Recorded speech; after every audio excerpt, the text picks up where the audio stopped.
पश्चिम मेरा सवाल मतलब कि है जी कि मतलब अपने उत्पत्ति में जो लिखा हुआ है कि प्रभु यीशु परमेश्वर ने आदम को बनाया जी,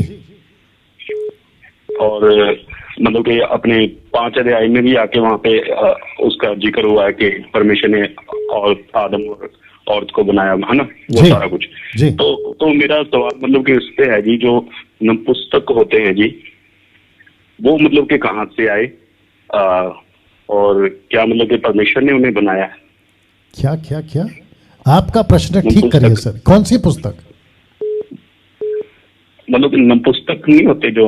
अच्छा, नपुंसक, बाप रे बाप रे बाप रे। आपका जो शब्द है ना सर, उसको स्पष्ट किया करो। मैं हमेशा कहता हूं, आप लोग जब पूछते हो ना तो स्पष्ट पूछा करो। नपुंसक बोलिए, नपुंसक। हाँ जी हाँ जी, वो शब्द नहीं आ रहा ना। बाप रे बाप रे। ओके, भाई साहब का नाम क्या है? मेरा नाम बंटी है जी। अरे बाप रे बंटी जी, आपकी आवाज बदल गई आज। ओके, मेरे को सिर्फ दे देना, मैं श्योर नहीं हूं, मेरे को थोड़ा टाइम लगेगा। मत्ती का 19 देना। पतरस यीशु को पूछता है तो इससे अच्छा है कि शादी ही ना करें। तब यीशु कुछ कहते हैं, आई थिंक 19 में मैंने पढ़ा था।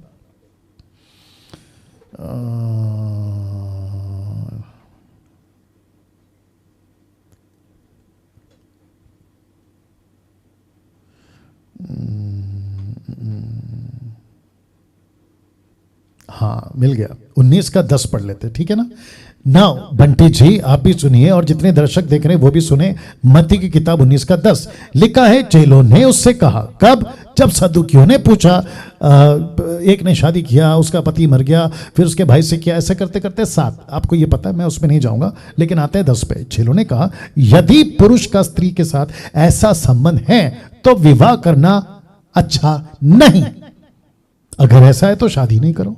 वचन 11, उसने उनसे कहा, किसने? यीशु ने, सब यह वचन ग्रहण नहीं कर सकते केवल वे जिनको यह दान दिया गया, क्योंकि कुछ नपुंसक ऐसे हैं जो माता के गर्भ ही से जन्मे, कुछ नपुंसक ऐसे हैं जिन्हें मनुष्य ने नपुंसक बनाया, और कुछ नपुंसक ऐसे हैं जिन्होंने स्वर्ग के राज्य के लिए अपने आप को नपुंसक बनाया। जो उसको ग्रहण कर सकता है वह ग्रहण करे ना। ये जो शब्द है ना नपुंसक, इसका मतलब ये नहीं है जो अभी किन्नर उसके साथ देखो जोड़ सकते हो, लेकिन यहां पे 3 नपुंसक का जिक्र है।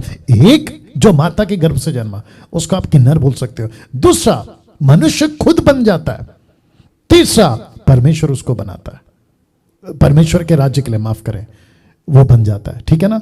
तो वापस आते हैं वचन कहां गया, 12 में, क्योंकि कुछ नपुंसक ऐसे जो माता के गर्भ से जन्मे, कुछ नपुंसक ऐसे जिनको मनुष्य ने नपुंसक बनाया, कुछ नपुंसक ऐसे जो परमेश्वर के राज्य के लिए खुद नपुंसक, मतलब शादी नहीं करेंगे, उसको कहते हैं नपुंसक। मतलब मैं शादी नहीं करूंगा, बच्चे पैदा नहीं होंगे, शादी नहीं होंगे, बच्चे पैदा नहीं होंगे, नपुंसक, ठीक है ना।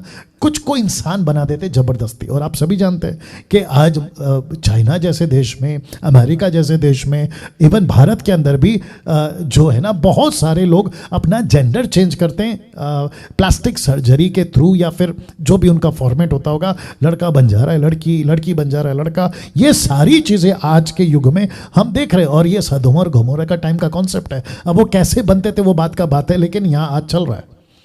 तो जिसके चलते मैं कहूंगा कि परमेश्वर कुछ माता के गर्भ से पैदा हो। अब वो कैसे हो रहे ये अलग विषय, वो क्यों हो जा रहे ये अलग विषय, कौन सा श्राप है, क्या हुआ था, कैसे हुआ था। फिर प्रश्न ये भी उठता है कि जब स्वर्ग दूतों ने मनुष्य की बेटियों से विवाह किया तो दानव कैसे पैदा हो गए। ये बहुत बड़ी हिस्ट्री है।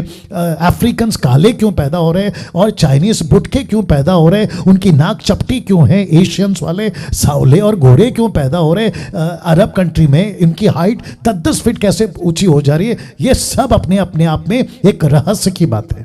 आप इसके ऊपर नहीं जा सकते। जो जैसा है, सैल्वेशन सबको है, नपुंसक को भी सैल्वेशन है, सब धर्म के लोगों को सैल्वेशन है, वो चाहे किसी भी प्लेनेट का आदमी हो, क्योंकि बशर्ते प्लेनेट मतलब इसी प्लेनेट का, बशर्ते इंसान हो जिसको उद्धार की जरूरत है। लेकिन नपुंसक का कारण मैंने आपको बता दिया। जी बंटी जी। बिल्कुल बिल्कुल। हाँ जी, बोलिए। ये मतलब के सवाल था मेरा।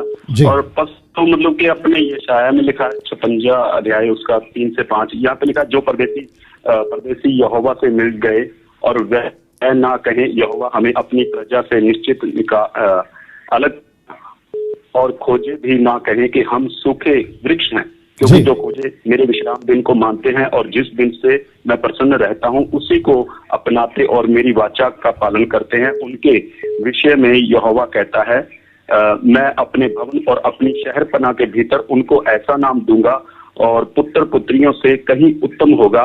मैं उनको अपना नाम सदा बनाए रखूंगा, वह कभी ना मिटाया जाएगा। जी जी, मैं इससे वाकिफ हूं।